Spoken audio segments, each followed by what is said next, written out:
से खैलू ना नहीं में उल्हा कहवा गड़बड़ करावलू हो ना नहीं में उल्हा कहवा गड़बड़ करावलू पेटवा दहरद के दवैया ये नीलमी कहवा से खैलू पेटवा दहरद के दवैया ये नीलमी कहवा से खैलू।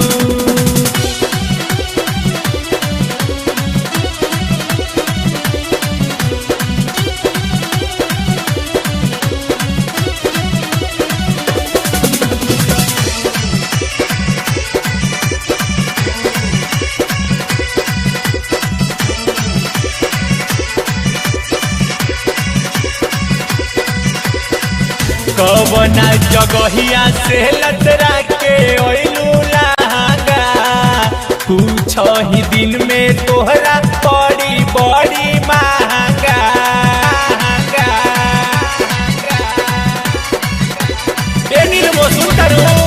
कवना जगहिया से लतरा के ओइलू लहंगा कुछ ही दिन में तोहरा बड़ी बड़ी महंगा।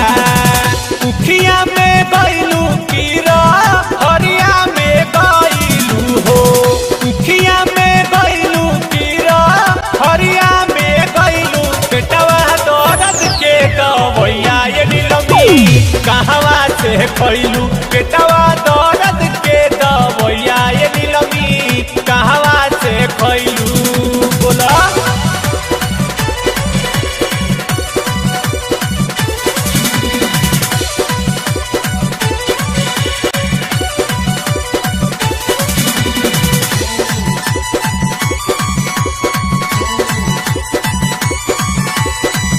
ओका बोका खेलत रहलू कवना तू याद से नीलमी होई लहंगा कानो चवैलू हो बिलाद से। बताओ बताओ कहने को ओका बोका खेलत रहलू कवना तू याद से नीलमी होई लहंगा कानो चवैलू हो बिलाद से। गौआ जवार से ना तनिको डेराइलू हो गौआ जवार से ना तनिको डेराइलू पेटवा दर्द के दवैया ये नीलमी कहवा से खैलू पेटवा दर्द के दवैया ये नीलमी कहवा से खैलू।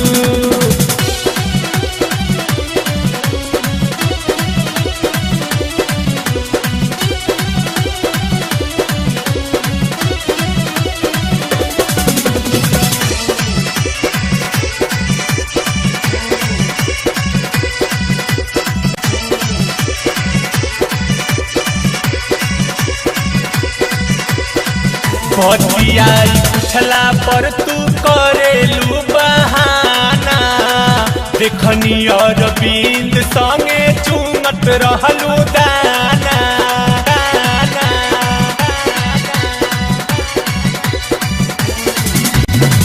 भटिया पूछला पर तू करेलू बहाना देखनी अरविंद संगे चुमत रहलू दाना। इहे दवैया तू दिल से मंगाइलू हो इहे दवैया तू दिल से मंगाइलू पेटवा दर्द के दवैया ये नीलमी कहवा से खैलू पेटवा दर्द के दवैया ये नीलमी कहवा से खैलू ना नहीं में उल्हा कहवा गड़बड़ करावलू हो ना नहीं में उल्हा कहवा गड़बड़ करावलू पेटवा दहरद के दवैया ये नीलमी कहवा से खैलू